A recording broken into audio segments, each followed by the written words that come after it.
Very good evening and welcome to Economic Forum. I am Love Mobanda. I hope I find you well this evening. As we said last time that we would have a second part of our discussion with the Minister of Higher and Tertiary Education, Innovation, Science and Technology Development, the Honorable Professor MURWIRWA. He is with us again this evening. Honorable Minister, welcome to Economic Forum. Thank you very much. Now, last time we talked about education and whether it is meeting the needs of this country. And you brought up the point of the 94% literacy rate, and people wonder how a country that is people who are so educated would be where we are today. For example, the issue of shortages, water, electricity, fuel. Does this not point to a gap in our education? It definitely points to a gap, but it's a historical issue. It's an issue that happened because of an old design. But the new design of Education 5.0 is going to plug these gaps and make it work for this country. For example, on the energy, we know we have to work on the renewables. We know we have got 8,000 years worth of coal in the ground, which we can use to produce energy for this country. So our research, one of the things that is a priority, the government of Zimbabwe has got prioritized programs, which we call our Government of Zimbabwe Priority Programs 2019 to 2030 on innovation, science and technology development. And the #1 program is the program on energy research. And what it means is we will be focusing on issues of energy. One of the programs which we are doing under the Zimbabwe National Geospatial and Space Agency, which is already in progress, is a project which is meant at mapping solar radiation, the amount of sunlight in Zimbabwe at different places, so that we pinpoint areas that are good for solar farms. So it's already a step in the right direction. And as you know, the government has also lifted any imports, duties on imports on solar and so forth. So this, together with optimal places to put our solar plants, is already a movement in the right direction.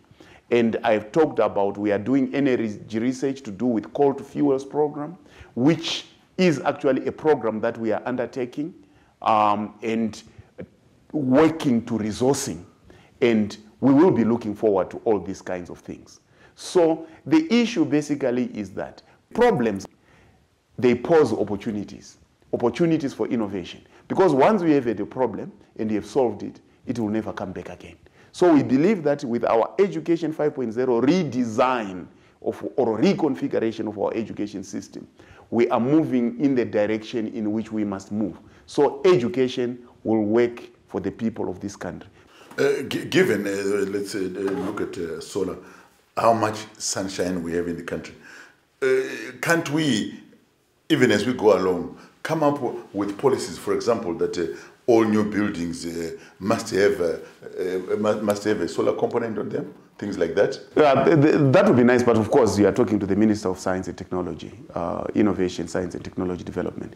That is already work that is being done by the Honorable Minister of Energy, and they are working on that. As we are supporting from a research on innovation, science and technology to do with the energy. And we are really busy with it. And people who are working on this solar farm targeting are actually people from the universities. So we are looking forward to a much, much brighter future. As I say, we want a bright future. And that bright future needs effort. Sometimes we have had a problem in this country whereby people talk about a destination, but they don't want to walk. So we are walking. Unfortunately, Minister, the destination we want is power now. Yes. The destination we want is utilities now. Yes. And so this work business, if there was a way in which it could be curtailed. No. Work must happen. We can do it by walking quickly, but walking must happen. This country cannot develop based on a miracle. This country will develop based on the efforts of its people. And it's one thing which is very important, and I don't mind being quoted on it. You can't talk about being on the mountain top without putting the appropriate shoes to climb the mountain. It can only be wishful thinking. Walking must happen. Sweating must happen. But sweating in the right direction is the most important thing. Not like boxer in Animal Farm who are sweating for nothing.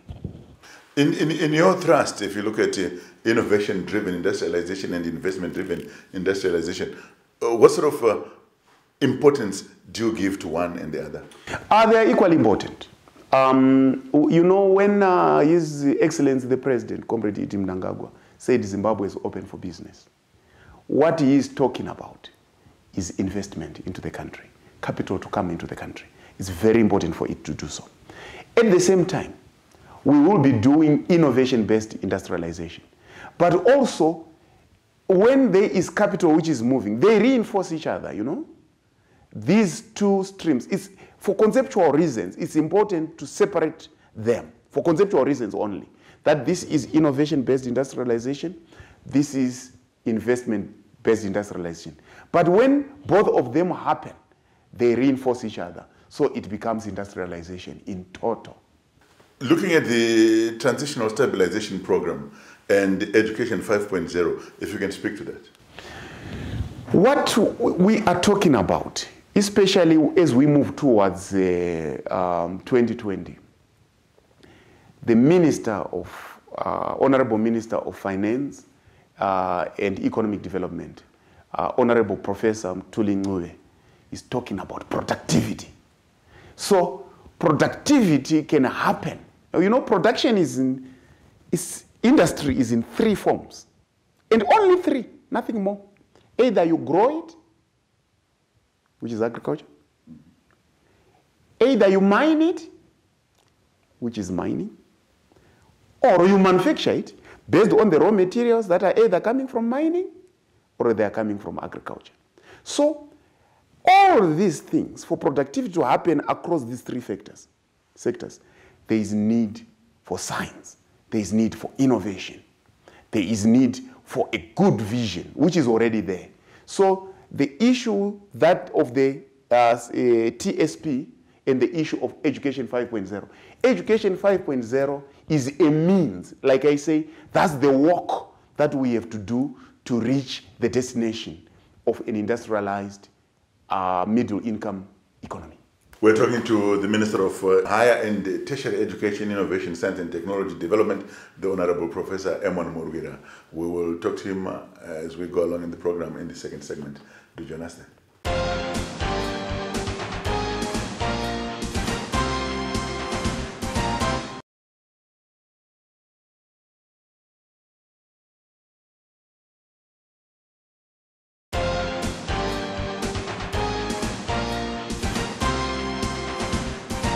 Welcome to the second segment of Economic Forum, where this evening we are talking to the Minister of Higher and Tertiary Education, Innovation, Science and Technology Development, the Honorable Professor MURWIRWA.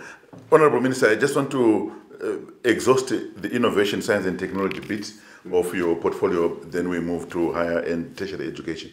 You talked about government priorities on innovation, science and technology, and you singled out energy. Any other areas that you can touch on in those priorities? We have got several areas, about 15 of them. The other one is on Smart Zimbabwe program, where we are trying to make sure that we have got e-government, e-cabinet, e-traffic, smart cities and so forth as a program. We also have got a program on the use of Zimbabwe's indigenous plants and herbs for pharmaceutical manufacturing. We have really several. I can itemize them, but these are some of the one. The one also on space program for Zimbabwe, high performance computing, and national institutions program. Which, let me cut it short, the Minister, and bring you to the Zimbabwe National Geospatial and Space Agency, yes. which is a bit of a mouthful. Yes. But people think that this is being ambitious. That Zimbabwe, where we are today with the issues, the challenges that face us, space and geospace issues are not what should concern us today. You know what? If you aim high at the ceiling, you may hit the middle. Yes, but if you aim, if you aim the middle, you will hit the ground. What I'm trying to say here is, all countries that have, right now, how much are we paying for certain broadcasting satellites? Everybody has got a dish at their home, isn't it? We are paying foreign companies. So when we are talking about space, we are not talking about things that are removed from ourselves. We are talking about real issues of communication. So we are paying a lot. I don't want to mention the companies. The phone you are using, if you are phoning UK, if you are phoning Russia, if you are phoning China, is going via satellite.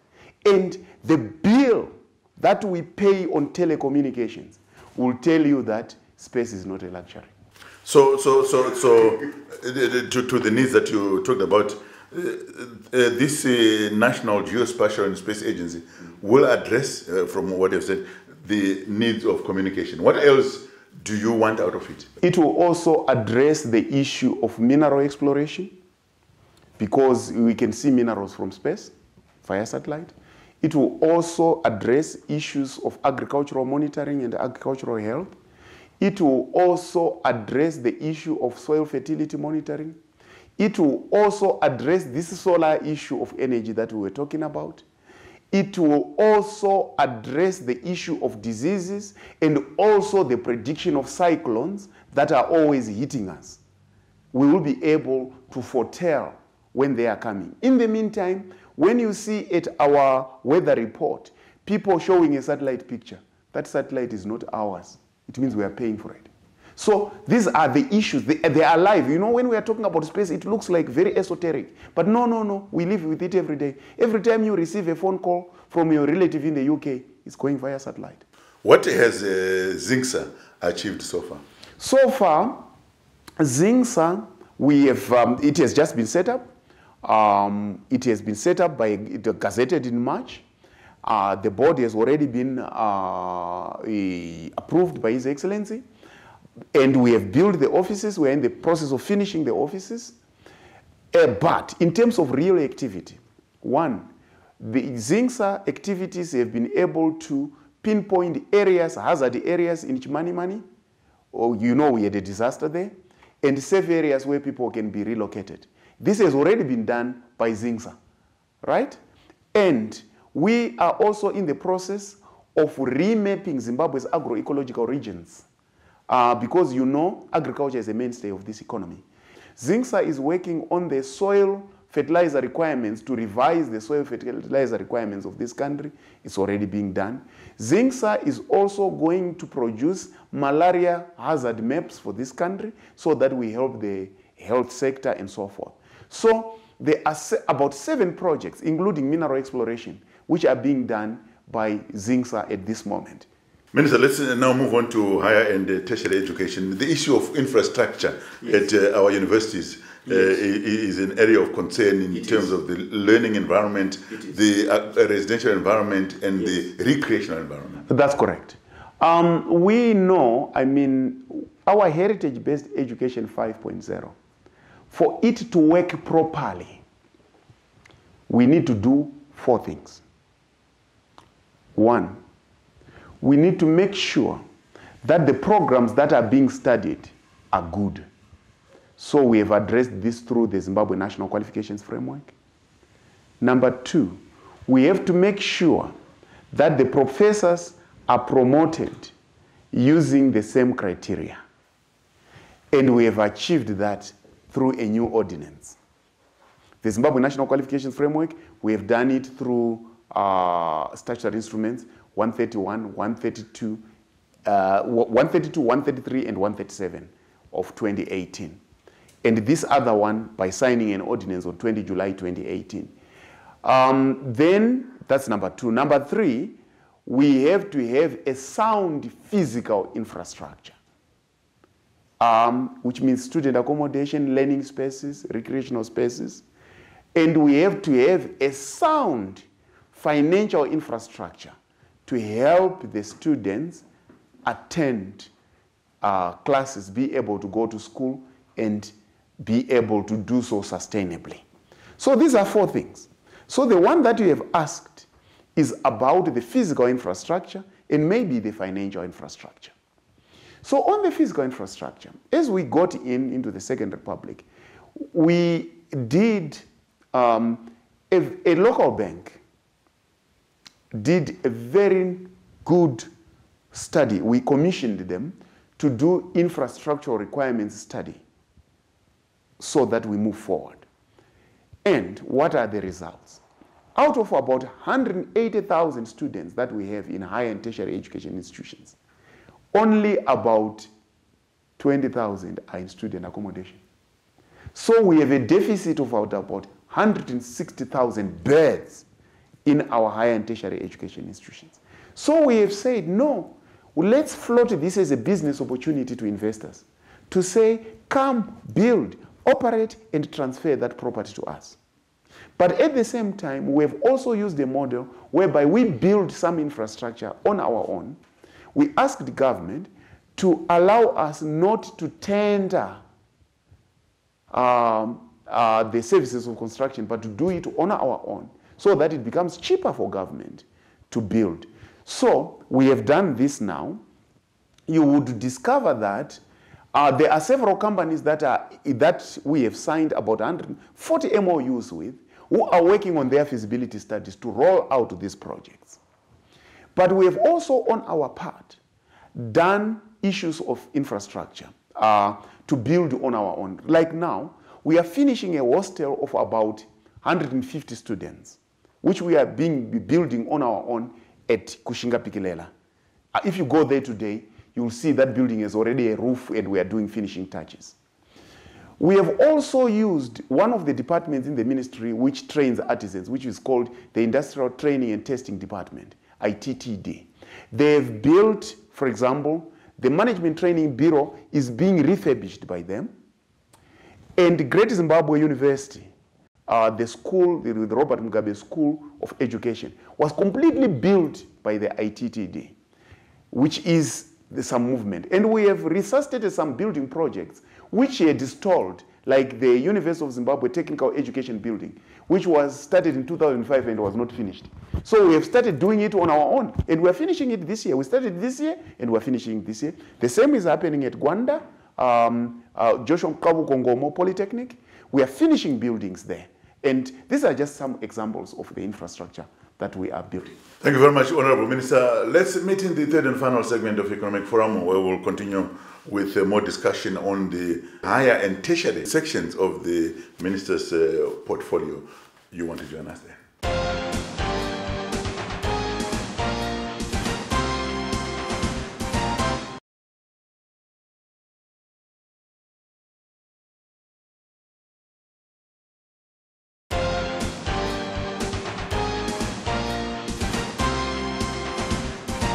Welcome to the third and final segment of Economic Forum, where this evening we are talking to the Minister of Higher and Tertiary Education, Innovation, Science and Technology Development, the Honorable Professor MURWIRWA. Minister, the other issue is the one that was announced some time back at some tertiary institutions, where apparently diets have had to be downscaled.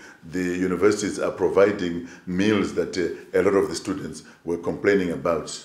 I don't know about a lot of the students, but let me just explain.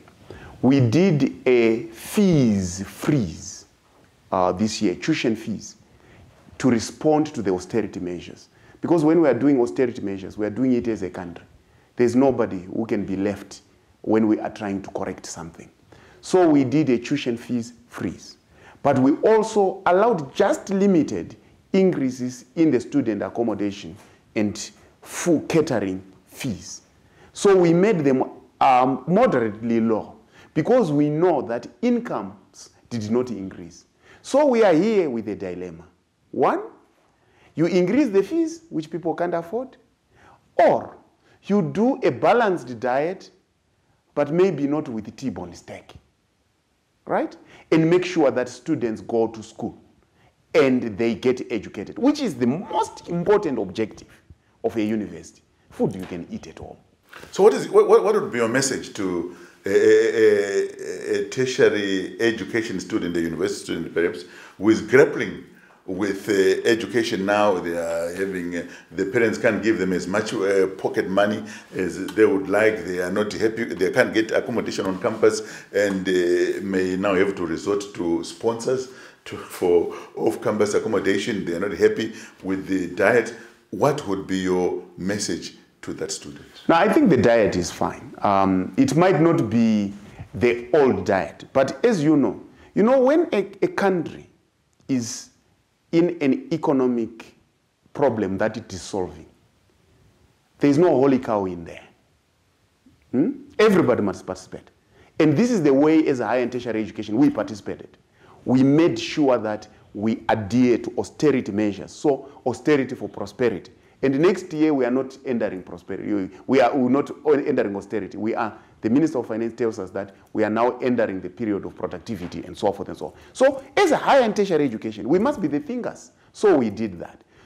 But what we also did to cushion, we have availed loans through the private sector, but we have also started a government-backed loan for students. So this is the way we have tried to respond to that.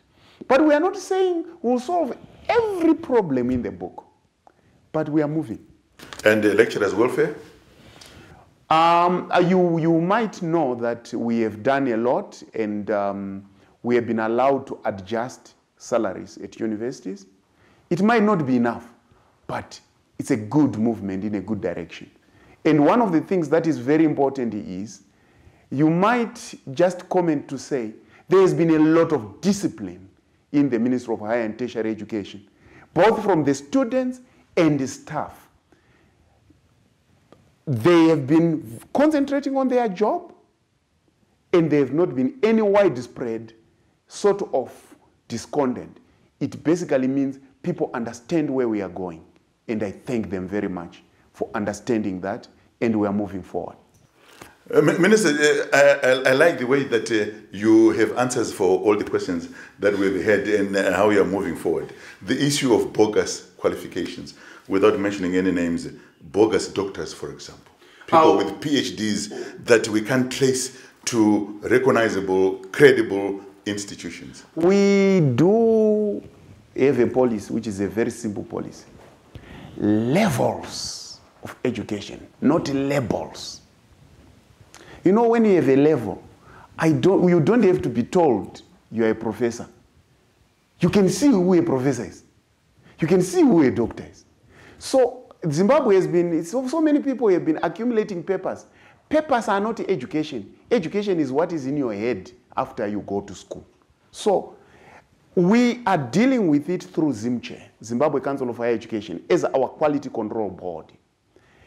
And all people with the bogus qualifications will not be able to fool us. They can have their labels, but they will not come to our levels. And the issue of examination leaks, is this something that can really be eradicated? In higher education, there's not much of that problem. But where it happens, for example, like what happened at Kwekwe Polytechnic, we deal with it, we nullify the exam, and we start again. So there are processes of doing that. And for example, for polytechnics, we have now done a HEXCO council, Higher Education Examinations Council, which is now a new council to deal with issues of integrity. It's a new thing, it has never happened before, but it has now been approved by His Excellency the President to make sure that we maintain the integrity that is needed in higher and tertiary education. So all in all, finally, Minister, are you happy with what is happening in the ministry now? Do you feel, telling us today, that the Ministry of Higher and Tertiary Education, Innovation, Science and Technology Development is doing what it has to do to ensure that 2030, Zimbabwe will be a higher middle income country? I can assure you we are doing the best that we can do. And we are moving forward. We are confident, but we must be humble. But we are making our humble contribution toward 2030. But confidence is very important. And we have got confident people. They are doing their job. And I am sure 2030 here we come. I'm sure we will attain, even beyond that. You know, when you are jumping a rope that is 2 meters away, 2 meters high, you have to jump 2 meters plus X, which means you have to jump a bit higher in order to go over that rope. We have been talking to the Minister of Higher and Tertiary Education, Innovation, Science and Technology Development, the Honorable Professor MURWIRWA. Honorable Minister, thank you very much for coming on to Economic Forum this evening. Thank you very much. Thank you very much. I appreciate it. And those of you who are watching, thank you very much for watching. It was good to have you along.